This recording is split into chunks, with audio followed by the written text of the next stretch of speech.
सुभाष चंद्र बोस जन्म 23 जनवरी 1897, मृत्यु 18 अगस्त 1945 भारत के स्वतंत्रता संग्राम के अग्रणी तथा सबसे बड़े नेता थे। द्वितीय विश्व युद्ध के दौरान अंग्रेजों के खिलाफ लड़ने के लिए उन्होंने जापान के सहयोग से आजाद हिंद फौज का गठन किया था। उनके द्वारा दिया गया जय हिंद का नारा भारत का राष्ट्रीय नारा बन गया है। तुम मुझे खून दो मैं तुम्हें आजादी दूंगा का नारा भी उनका था, जो उस समय अत्यधिक प्रचलन में आया।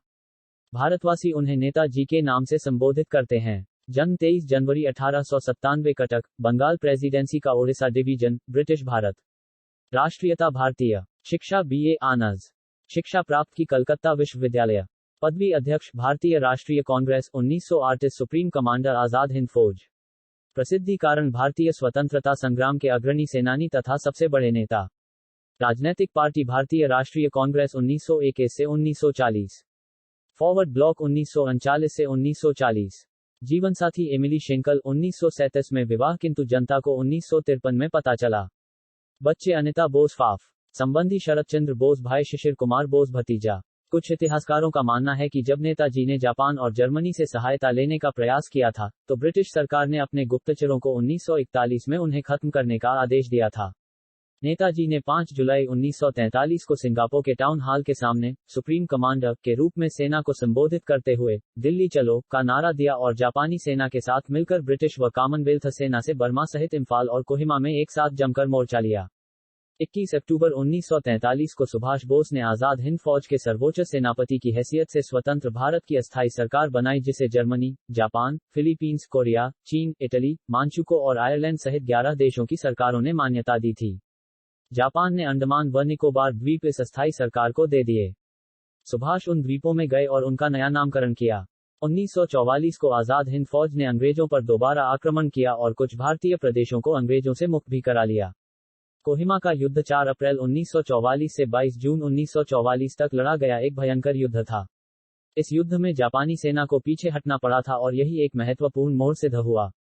6 जुलाई 1944 को उन्होंने रंगून रेडियो स्टेशन से महात्मा गांधी के नाम एक प्रसारण जारी किया, जिसमें उन्होंने इस निर्णायक युद्ध में विजय के लिए उनका आशीर्वाद और शुभकामनाएं मांगी। नेताजी की मृत्यु को लेकर आज भी विवाद है। जहां जापान में प्रतिवर्ष 18 अगस्त को उनका शहीद दिवस धूमधाम से मनाया जाता है, वहीं भारत में रहने वाले उनके परिवार के लोगों का आज भी यह मानना है कि सुभाष की मौत 1945 में नहीं हुई। वे उसके बाद रूस में नजरबंद थे। यदि ऐसा नहीं है तो भारत सरकार ने उनकी मृत्यु से संबंधित दस्तावेज अब तक सार्वजनिक क्यों नहीं किए? यथासंभव नेताजी की मौत नहीं हुई थी। 16 जनवरी 2014 गुरुवार को कलकत्ता उच्च न्यायालय ने नेताजी के लापता होने के रहस्य से जुड़े खुफिया दस्तावेजों को सार्वजनिक करने की मांग वाली जनहित याचिका पर सुनवाई के लिए विशेष पीठ के गठन का आदेश दिया। आजाद हिंद सरकार के 75 वर्ष पूर्ण होने पर इतिहास में पहली बार वर्ष 2018 में भारत के प्रधानमंत्री नरेंद्र मोदी ने लाल किले पर तिरंगा फहराया। 23 जनवरी 2021 को नेताजी की 125वीं जयंती है, जिसे भारत सरकार ने पराक्रम दिवस के रूप में मनाने का निर्णय लिया है। नेताजी सुभाष चंद्र बोस का जन्म 23 जनवरी सन 1897 को ओडिशा के कटक शहर में हिंदू कायस्थ परिवार में हुआ था। उनके पिता का नाम जानकीनाथ बोस और मां का नाम प्रभावती था। जानकीनाथ बोस कटक शहर के मशहूर वकील थे। पहले वे सरकारी वकील थे, मगर बाद में उन्होंने निजी प्रैक्टिस शुरू कर दी थी। उन्होंने कटक की महापालिका में लंबे समय तक काम किया था और वे बंगाल विधानसभा के सदस्य भी रहे थे। अंग्रेज सरकार ने उन्हें राय बहादुर का खिताब दिया था। प्रभावती देवी के पिता का नाम गंगानारायण दत्त था। दत्त परिवार को कोलकाता का एक कुलीन परिवार माना जाता था। प्रभावती और जानकीनाथ बोस की कुल मिलाकर 14 संतानें थी, जिसमें 6 बेटियां और 8 बेटे थे। सुभाष उनकी 9वीं संतान और 5वें बेटे थे। अपने सभी भाइयों में से सुभाष को सबसे अधिक लगाव शरद चंद्र से था। शरदबाबू प्रभावती और जानकीनाथ के दूसरे बेटे थे। सुभाष उन्हें मेजदा कहते थे। शरदबाबू की पत्नी का नाम विभावती था। शिक्षा दीक्षा से लेकर आईसीएस तक का सफर। सुभाष का उन दिनों का चित्र जब वे सन 1920 में इंग्लैंड आईसीएस करने गए हुए थे। कटक के प्रोटेस्टेंट स्कूल से प्राइमरी शिक्षा पूर्ण कर 1909 में उन्होंने रेवेनशा कॉलेजिएट स्कूल में दाखिला लिया। कॉलेज के प्रिंसिपल बेनीमाधव दास के व्यक्तित्व का सुभाष के मन पर अच्छा प्रभाव पड़ा। मात्र 15 वर्ष की आयु में सुभाष ने विवेकानंद साहित्य का पूर्ण अध्ययन कर लिया था। 1915 में उन्होंने इंटरमीडिएट की परीक्षा बीमार होने के बावजूद द्वितीय श्रेणी में उत्तीर्ण की।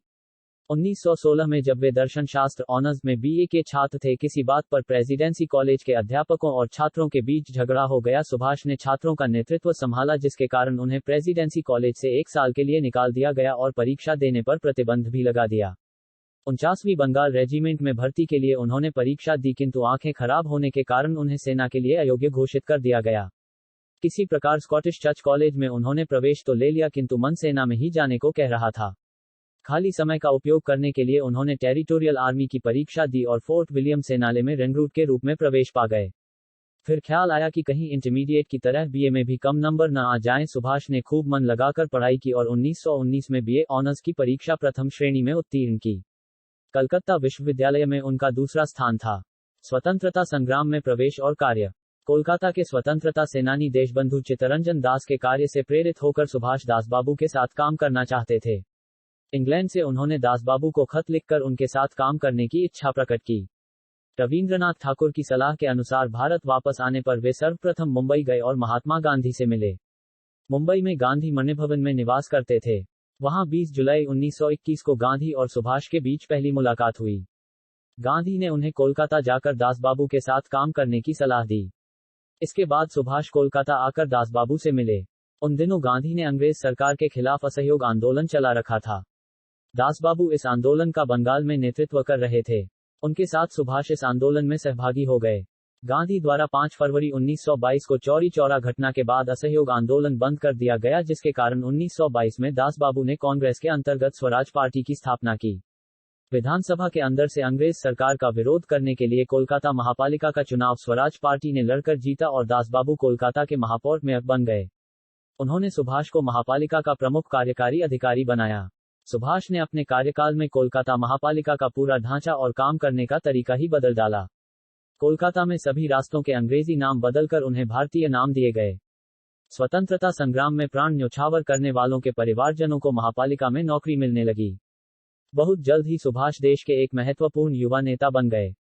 जवाहरलाल नेहरू के साथ सुभाष ने कांग्रेस के अंतर्गत युवकों की इंडिपेंडेंस लीग शुरू की। 1927 में जब साइमन कमीशन भारत आया तब कांग्रेस ने उसे काले झंडे दिखाए। कोलकाता में सुभाष ने इस आंदोलन का नेतृत्व किया। साइमन कमीशन को जवाब देने के लिए कांग्रेस ने भारत का भावी संविधान बनाने का काम 8 सदस्यीय आयोग को सौंपा। मोतीलाल नेहरू इस आयोग के अध्यक्ष और सुभाष उसके एक सदस्य थे। इस आयोग ने नेहरू रिपोर्ट पेश की। 1928 में कांग्रेस का वार्षिक अधिवेशन मोतीलाल नेहरू की अध्यक्षता में कोलकाता में हुआ। इस अधिवेशन में सुभाष ने खाकी गणवेश धारण करके मोतीलाल नेहरू को सैन्य तरीके से सलामी दी। गांधी जी उन दिनों पूर्ण स्वराज्य की मांग से सहमत नहीं थे। इस अधिवेशन में उन्होंने अंग्रेज सरकार से डोमिनियन स्टेटस मांगने की ठान ली थी। लेकिन सुभाष बाबू और जवाहरलाल नेहरू को पूर्ण स्वराज की मांग से पीछे हटना मंजूर नहीं था। अंत में यह तय किया गया कि अंग्रेज सरकार को डोमिनियन स्टेटस देने के लिए 1 साल का वक्त दिया जाए। अगर 1 साल में अंग्रेज सरकार ने यह मांग पूरी नहीं की तो कांग्रेस पूर्ण स्वराज की मांग करेगी। परंतु अंग्रेज सरकार ने यह मांग पूरी नहीं की। इसलिए 1930 में जब कांग्रेस का वार्षिक अधिवेशन जवाहरलाल नेहरू की अध्यक्षता में लाहौर में हुआ, तब ऐसा तय किया गया कि 26 जनवरी का दिन स्वतंत्रता दिवस के रूप में मनाया जाएगा। 26 जनवरी 1931 को कोलकाता में राष्ट्रध्वज फहराकर सुभाष एक विशाल मोर्चे का नेतृत्व कर रहे थे, तभी पुलिस ने उन पर लाठी चलाई और उन्हें घायल कर जेल भेज दिया। जब सुभाष जेल में थे तब गांधी जी ने अंग्रेज सरकार से समझौता किया और सब कैदियों को रिहा करवा दिया। लेकिन अंग्रेज सरकार ने भगत सिंह जैसे क्रांतिकारियों को रिहा करने से साफ इनकार कर दिया। भगत सिंह की फांसी माफ कराने के लिए गांधी जी ने सरकार से बात तो की, परंतु नरमी के साथ। सुभाष चाहते थे कि इस विषय पर गांधी जी अंग्रेज सरकार के साथ किया गया समझौता तोड़ दें। लेकिन गांधी जी अपनी ओर से दिया गया वचन तोड़ने को राजी नहीं थे। अंग्रेज सरकार अपने स्थान पर अड़ी रही और भगत सिंह व उनके साथियों को फांसी दे दी गई। भगत सिंह को न बचा पाने पर सुभाष गांधी और कांग्रेस के तरीकों से बहुत नाराज हो गए।